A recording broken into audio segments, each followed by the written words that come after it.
Yabadde alingiza Bakamabbe nga bali mu kwepiica akwatiddwa. Yenze Sheila Adita enkomyewo n'akatambi akapya. Gwe ky'olina okukola kutwegattako obeere nga okomentinga ku buli vidiyo yonna yonna gye tuba tutaddeyo. Okusinziira gwe ku ndowooza yo nga bw'olabamu obutambi buneeno bwe twagala osinziirire okwo era obeere nga otuwayo best comment. Comments zammwe ezo tuziyigamu ebintu bingi nnyo. Bw'oba otwesize naffe tusaba naffe tubeere nga tukwesiga osobole okusomesa banno abalala. Gwe olina tanaba subscribing obutambi bwe buti bugenda kubanga bukuyitako ate nga bunyuma okufa ate nga tetwagala obusuwe. Kati ky'olina okukola naawe subscribinga ekigambo weekiri kwata kade nga buli video yonna gye tuteekayo ekutuukako bulungi nnyo. Katugendeko mu katambi kaneeno aka housemaid eyakwatiddwa Bakamabbe ng'ali mu bakettako banene we babadde mu kusinda omukwano oba mu kikolwa eky'omukwano. Without wasting any time katusooke tuddukekoko mu katambi tukalabe ate era tubeere nga tukomawo. Ekifaananyi kyentese wano omuwala we bamuyita Susan Nalule yava ku kampuni ya Roared e Uganda. Omukyala oyo abadde alina omuze gw'okulingiza babboosi be nga beegadanga nga bavinga sex. Kati ku luno baamukutte. Bwe bamukwata ne bamuggyako essimu nga balowooza nti mulimu ayinza okuba nga bakwata vidiyo bulijjo. So babadde akwata bakadde balinze muwala waabwe ajja aceekinga essimu eyo bulungi nga temuli ka vidiyo konna era bwe kaba nga mwekali teyakasheyalingirako muntu yenna. Nakomye okwogera naye nga bamuggyeko essimu. So yensonga lwaki nkoze vidiyo eno nenteekako ekifaananyi kye nti ekiddako tetukimanyi kuba ennaku zigenze. Singa nga basangamu vidiyo mu ssimu ye eyamwalula ebeesiridde wano kagenda eri buli kadaama yenna kola omulimu ogwakuleeta ebitakukwatako bireke. So we basangiramu vidiyo yonna nga yabakwata vidiyo ekyamugisizaako essimu kulowooza nti ayinza okuba nga nobakwata vidiyo abadde abakwata vidiyo. So we basangamu vidiyo mu ssimu ye eyamwalula ebeesiridde yensonga lwaki nteese wano ekifaananyi kino nembyogera nga bukyali kuba ntutte ennaku simuwuliza nasemba okutegeera nga bamuggyeko essimu bagitwala essimu ye. So boosi we muwala we atera okujja wano nti ammanyi. N'olwekyo bwe basanga vidiyo mu ssimu ya Susan nja kuteeka wano ennamba za boosi we buli kimu kye musobole otuyamba okusingako awo. Ge mazima nze mba nemereddwa ensonga lwaki sisirise.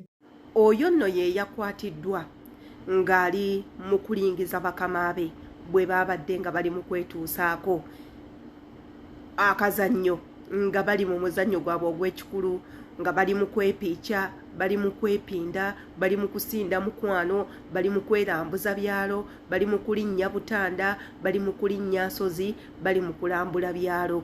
Ko yono omukozi nze kanfune wentuula imbalingirizeeko okwo wabula kyataategedde nti nno ennaku z'omubbi zibaana agenda kubanga akwatibwa. Alabika azzenga kino akikola nga buli Bakamabbe babawulira nga bali mu kwegatta ye nga adduka emisinde ng'afuna w'abalabira. Omuntu agenda kumbuuza maama bo beegatta buli lunaku era buli balaba kwegatta ng'omukozi waali ABCD iye basobola okwegatta nga waali basobola okwegatta nga taliiwo kubanga munnange bali mu nnyumba yaabwe baddembe okukoleramu buli kimu kye baagala baddembe okwegatta obudde bwonna bwe baagala baddembe okwegattira wonna we baagala.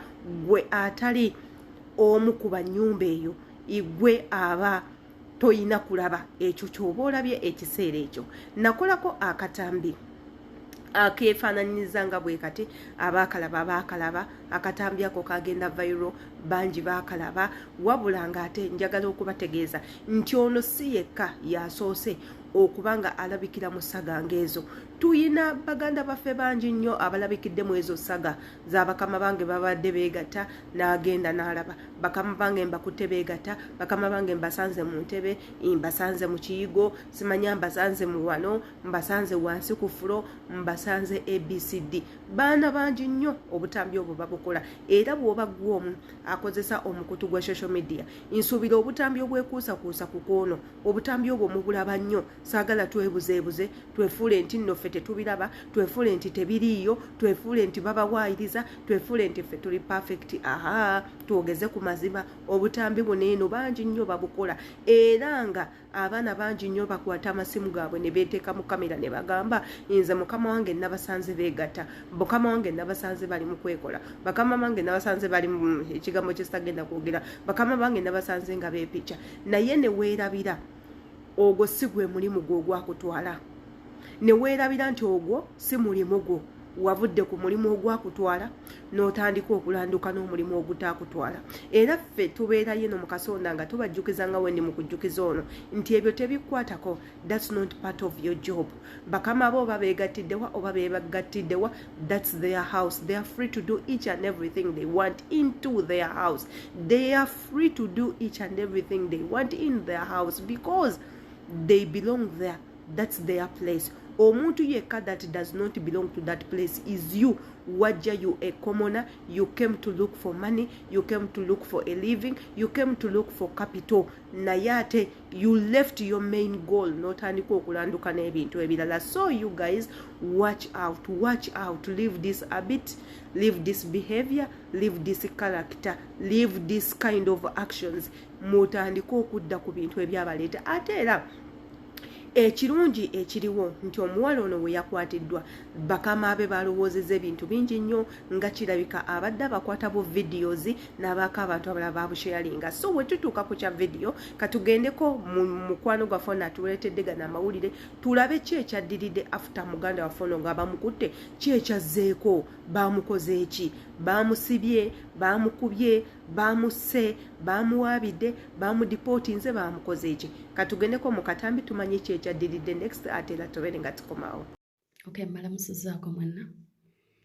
Video gye nakoze olweggulo eya Susan Nalule nga giddwako essimu ye nga ngamba giddwako essimu ye nga bakebera essimu ye balaba oba muli mu ka video konna oba temuli yamuddiziddwa era right now ali online talina video n'emu eri mu ssimu ye. Susan Nalule ali fine talina buzibu bwonna. Kyekyo kuba nabadde mbasuubiza nti singa nga baba waliwo ekiganye nja bba nkomawo mbawe ekyetaagisa naye ali fine tewali buzibu bwonna bw'alina. Essimu ye eri kiriya teri mu vidiyo yonna.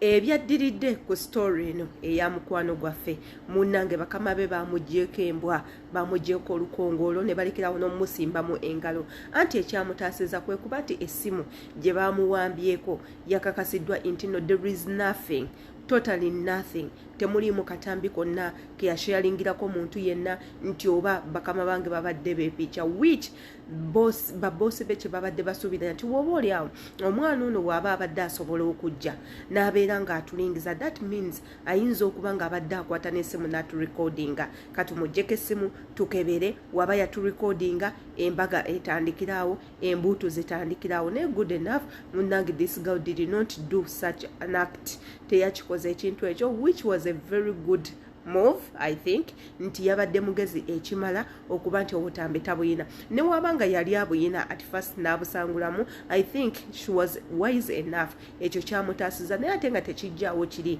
bannange ebintu ebyo mubireke ebintu ebyo mubikomye bijja baleeta mu buzibu bijja baleetera obuzibu toyina nsonga lwaki ogenda n'olingiza Bakamabbe nga balina bye bakola bali bafumbo oli mukyala we ono baawe bali baddembe okukola byonna bye baagala oba obasanze mu siiringi oba obasanze mu toyireti oba obasanze ku sinki oba mu ffumbiro oba ku kikomera waggulu oba mu nsiko. My dear, that's none of your business. That's none of your business. Era tobaako kintu kyonna kyoyogera tobaako toteekayo eyadde okusongayo olugalo n'olumu. Just zip up your mouth ebintu obiveeko obireke. After all bali mu nnyumba yaabwe kuba ate kubamu akafaananyi singa gwe obadde ewuwo omuntu n'akuteteganya n'okizuula nti waliwo omuntu ajja n'abalingiza gwe ne bbaawo nga muli bwereere olaba ekintu ekyo munnange kisaana ate kisaana gwe kola ebyakuleeta nabali obaleke bali mu nnyumba yaabwe bakola ebyabwe munnange. Igwe your main goal is money. Bwe baba tebakuwadde sente you're free naye you're free to complain and do other stuffs. Ne, if they've given you money, my dear, settle down or concentrating ku mulimu gwo muleme kweretera bizibu nga bino. Yenze Shila Adita, let me hope this video has been educative. Weba, if it is educational, munange tewerabira tuwa kigalo a like, give me a heart as a sign of appreciation. Atera ndekera woneka comment wali nange ndo chitegere nti videos neno zaba. You can share and call upon all your friends to come and join us. Imbagala nyo, see you in my next video.